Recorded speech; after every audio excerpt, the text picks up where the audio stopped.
Okay, I'm having a discussion with BibleTouchStone on eschatology. BibleTouchStone is a full preterist. That means that he believes all the prophecies have been fulfilled, i.e. Jesus has already come back, we're living in the new heavens and earth, etc. Basically, he's saying we're there, we're at the journey's end. Now, I don't believe that. I used a phrase in one of my comments, now but not yet, a shorthand. I probably shouldn't have done that. I want to take this opportunity to explain what I believe and why. I'm going to explain where we are now and where we're going, both as individual Christians and in terms of the entire cosmos.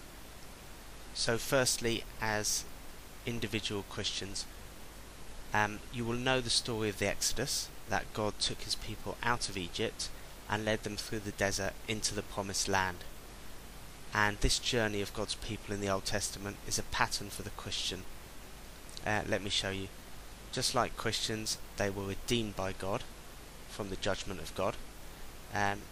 On the day of the 10th plague, the final judgment of God, they were instructed to take a lamb and kill it and put the blood of the lamb on the doorposts of their houses. And when the angel of death passed, the eldest son died unless that house had the blood on the doorposts. That is to say, the lamb was a substitute, and of course, as a Christian, Christ is our substitute. God freed them from slavery to the Egyptians, and a Christian is brought out of slavery to sin, or we might say from the kingdom of darkness into the kingdom of light. And he brought them into the wilderness so that he could be their God for a purpose, that they might serve him. They had his presence in the cloud and the fire. Many more comparisons could be made. It's clear to me that the journey of Israel is a type for the Christian life. Now, they were heading to the promised land as we are. And Paul alludes to this pattern and places us in the journey, if you like. So 1 Corinthians 10, our forefathers were all under the cloud, and they all passed through the sea. They were all baptized into Moses in the cloud and in the sea. They all ate the same spiritual food and drank the same spiritual drink, for they drank from the spiritual rock that accompanied them, and that rock was Christ. Nevertheless, God was not pleased with most of them. Their bodies were scattered over the desert. These things happened to them as examples and were written down as warnings for us. Okay, so Paul places us in the desert. Redeemed, yes. With God, yes. In the promised land, not yet. Not only as individuals, but indeed the whole cosmos has not yet arrived at the journey's end. You ask the question, are all things subject to Christ? Well, yes, but. Okay, yes, Jesus, God, is sovereign. In that sense, all things always were subject to Christ, not just post-resurrection, but post-creation. But all things are not currently under the headship of Christ. Yeah, stay with me. You quoted Ephesians, so let's have a look at Ephesians, because I think this is exactly what the letter to the Ephesians is all about. When we quote from the Bible, we need to look at the context. In the case of a letter, we need to get a feeling for the purpose of the letter, the reason the author is writing. Only when we understand the whole argument being made can we be confident that we are quoting and understanding individual verses correctly. BibleGateway.com will help here, if you've got it handy. Okay, Paul's letters have a standard format, sender, receiver, salutation, and then an opening block, in this case verse 3 to verse 10.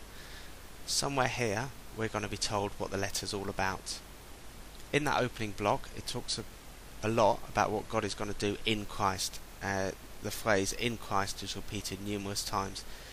And in verse 10, kind of climax, we get this. He made known to us the mystery of his will, according to his good pleasure, which he purposed in Christ to be put into effect when the times will have reached their fulfillment, to bring all things in heaven and on earth together under one head, even Christ. That's the dominant theme of the letter, and in the rest of the letter Paul is going to explain to us how this is going to happen. Okay? Now notice something. There's a phrase that occurs throughout the letter. Okay, chapter 1 verse 3, spiritual blessings in the heavenly places. 2 verse 6, seated us with him in the heavenly places. 3 verse 10, the wisdom of God made known to rulers and authorities in the heavenly places. 6 verse 12, our struggle is against rulers and authorities in the heavenly places. This is about more than planet Earth. It's even about more than physical realities. What is being played out here is bigger than that.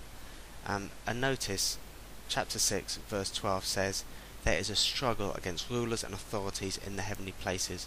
Remember that, yeah? You asked, subject to Christ? Yeah. Under the headship of Christ? What do you think? Doesn't sound like it. So, whenever we have two verses in the same letter that appear at odds with each other, you quoted 1 verse 20, and here we've got 6 verse 12, and we can't understand how they fit together.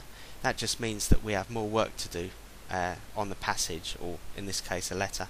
It means we're not yet on the author's wavelength. Okay, let's go on.